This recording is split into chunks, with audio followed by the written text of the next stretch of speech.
안녕하세요, 보수미입니다. 오늘은 대한민국의 모든 보수 지지층들이 꼭 봐야 할 영상을 준비했습니다. 끝까지 집중해서 봐주시고 이 영상 많은 공유 부탁드립니다.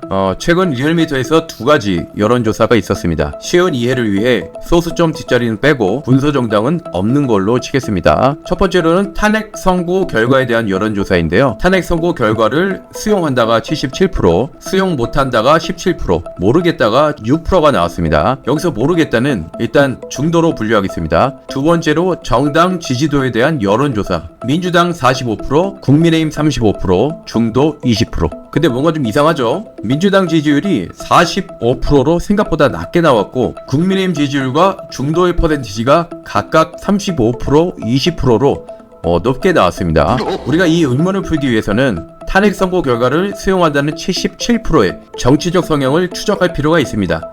먼저 수용한다 77%에서 민주당 지지층 45%를 빼면 비민주당 지지층이 32%임을 알 수 있습니다. 그리고 국민의힘 지지율에서 선고 결과를 수용 못한다 17%를 빼면 선고 결과를 수용한다는 국민의힘 지지층이 18%임을 확인할 수 있습니다. 마지막으로 중도 20%에서 선고 결과에 모르겠다로 응답한 6%를 빼면 선고 결과를 수용한다는 중도가 14%임을 알 수 있습니다. 한 가지 재밌는 건 선고 결과를 수용한다가 14%임에도 이 수치가 민주당으로 넘어가지 않은 것은 그만큼 반 이재명 정서가 강하다는 의미이기도 합니다. 결국 이 수용한다의 77%는 민주당 지지층 45%, 선고 결과를 수용한다는 국민의힘 지지층 18%, 선고 결과를 수용하는 중도층 14%로 구성되어 있음이 확인됩니다. 이제 한눈으로 확인해 보겠습니다.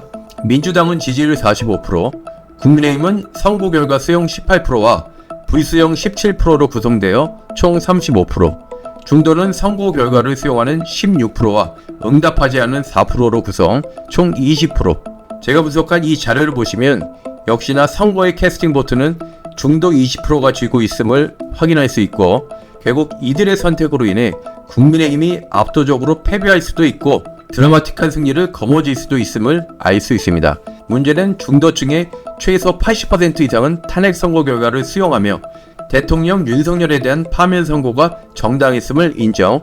다가오는 6월 3일에 치러지는 조기 대선에 있어서 그들이 어떤 기준을 갖고 투표하게 될지 감이 오시죠?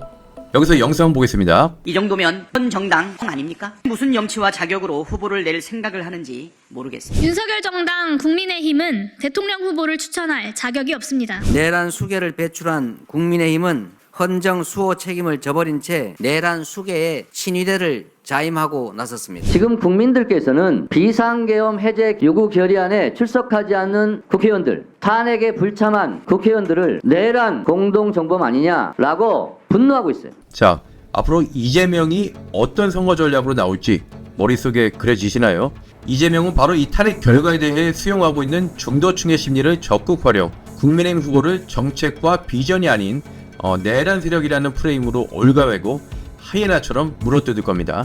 그리고 두 번째 영상 보겠습니다. 국민의힘은 민주당과 조국혁신당이랑은 조금 달라서요. 다양한 의견이 있는 정당입니다. 저는 국민의힘 소속이지만 국민의힘 소속으로서 대통령의 탈당을 요구한 22명의 당협위원장 서명에 참여한 당협위원장이고요. 그리고 탄핵 찬성에 대한 입장에도 동의하고 있는 사람이고요. 계엄날 현장에 로텐도홀에 가 있었던 사람입니다. 저는 그 자리에 있었습니다. 우리 당에서도 계엄을 반대하고 탄핵을 찬성했던 정치인들이 존재합니다. 민주당과 조국혁신당처럼 당대표의 이름을 걸고 있거나 당대표의 명에 따르면 모든 것을 하나로 일치돼서 나가는 것이 과연 민주주의인지 모르겠습니다. 국민의힘은 생각보다 굉장히 다양한 색깔과 다양한 생각이 모여있는 정당이라는 점을 말씀드리고 싶습니다. 알겠습니다. 자, 여기서 박상수 당협위원장이 해답을 제시했습니다. 만약 국민의힘 누군가가 위헌 위법한 비상계엄 해제를 위해 제일 먼저 국회로 달려갔고 질서 있는 퇴진을 약속한 윤석열이 말을 바꾸자 윤석열에게 책임을 물어 탈당을 요구했고 탈당에 응하지 않은 윤석열에 대해 탄핵 찬성을 당론으로 촉구했다면 그 정치인은 내란 세력이라는 프레임에서 자유로울 수 있고 국민 앞에서 떳떳하고 당당하게 피고인 이재명을 심판, 비로소 선거악의 대결이 이루어질 수 있는 겁니다. 여러분, 지금 중도는 위헌 위법한 불법 비상계엄에 대한 강한 반감과 입법, 행정, 사법 모두를 움켜쥐며 대한민국을 독재국가로 만들려는 이재명에 대한 반감 사이에서 고민하고 있습니다. 그리고 그들은 간절하게 보수에게 묻고 있습니다.